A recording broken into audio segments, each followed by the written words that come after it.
I'm a little bit late to the party, but 2 hours ago, DE dropped the Vallis Undermind hotfix 40.0.3, which has come with many changes that I think most people are going to appreciate. And I just want to give you guys a quick rundown of what is going on here because I think that these are pretty important. Starting off with the screen shake and recoil changes. DE states that while many Tenno benefited from certain aspects of this change, a large amount of feedback reflected something that is core to Warframe's experience, customization, and I agree with that. So they have decoupled screen shake and weapon recoil. They are now two separate accessibility toggle options, which is fantastic. I am still going to play the game with screen shake off because I just don't enjoy it. But with the camera now being decoupled from it, you have three choices of either camera, reticle, or reduced. Camera is, in my opinion, the best one. You will see that the reticle bounces up initially, but then after you pull it back down, your camera continues to shake, but your aim doesn't actually move, which is fantastic. The reticle system is very similar to the previous one, but the camera movement during your recoil gets reduced. I still don't like the diamond though, because it still means that you have to physically point your gun at the floor, which doesn't make sense when playing it, and it also doesn't make any sense in world. The reduced system is kind of confusing because it says no recoil representation, camera movement reduced, which would lead me to expect this is them allowing people to maintain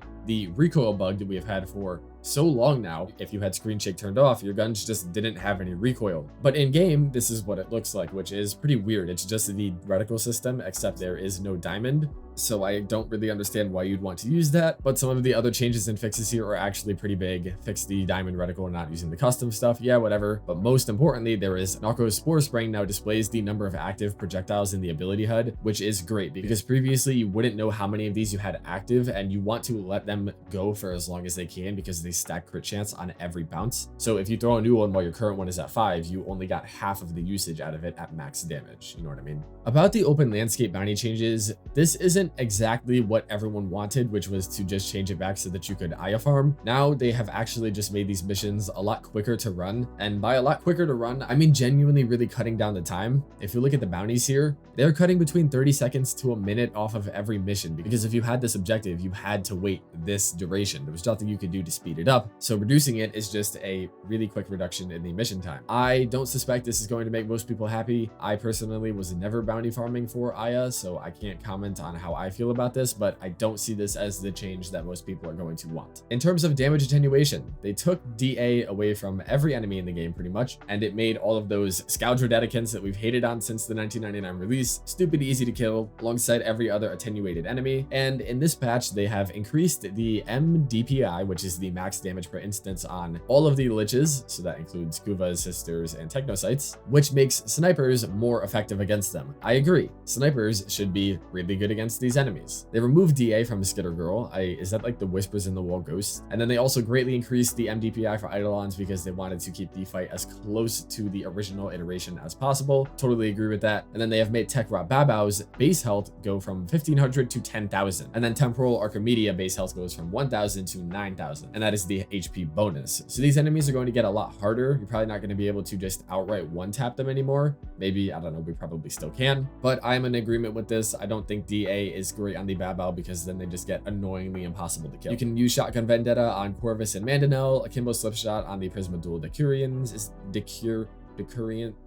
All right. They have absolutely, and this is honestly probably my favorite change besides recoil, made it that the mod menu is pretty much back to how it was before. They reduced the stats font size so that more stats fit on the screen. They've also made it so you can go back to transparent backgrounds, which thank God. And then you also don't need to hover over the stats bar to scroll your stats. If you're just anywhere but the mod list, you will scroll them, which is fantastic. The capacity warning message, which would just stay there for like 30 seconds and you wouldn't know how, how much capacity you had, is now going to not clip over the other UI elements. They made a few minor tweaks to the other screen element placements, which, all right, cool. In the deep mines, they have increased the credit caches to 10k, 15k, and to 20k and 30k for Steel Path. This is pointless. This doesn't do anything. 30k credits on rotation C is not a good drop. Like, I would almost rather just get nothing because 30k credits just feels like a slap in the face. I don't think that they've like missed a zero or anything here because, you know, running these bounties should not be the best credit farm in the game for pretty much everyone. Like, you absolutely shouldn't be getting 300,000 credits on rotation C, but I don't know. Can we do like maybe 50 or 75? Maybe then they would feel worth it for players who don't want to do profit taker, but still want a good credit farm. And also like, y'all, what is wrong with having like a good, easily accessible credit farm for new players that is actually like enough to level up your mods? There's no way that enough people are buying credit packs for platinum in the market to justify not just making credits an easier commodity to come by if you want to target farm them. They fixed Nightwatch Napalm, which is great. Stinkbrain apparently wasn't dealing damage if Noko was a client.